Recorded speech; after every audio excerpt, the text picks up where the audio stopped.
নানা অসুবিধার মধ্যে চলতি বছরের ১৬ ডিসেম্বরের মধ্যেই হজরত শাহজালাল আন্তর্জাতিক বিমানবন্দরের থার্ড টার্মিনাল চালুর পরিকল্পনা নিয়ে সরকার এগোচ্ছে, জানিয়েছেন বিমান ও পর্যটন মন্ত্রী আফরোজা খানম রিতা।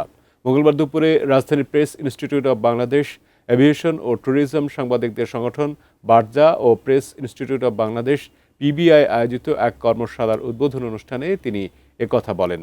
এ সময় মন্ত্রী জানান, বিমানবন্দরের থার্ড টার্মিনালের কাজ ফ্যাসিস্ট সরকার খারাপ অবস্থায় রেখে গেছে। অন্তর্বর্তী সরকারও এ নিয়ে কোনো পদক্ষেপ নেয়নি।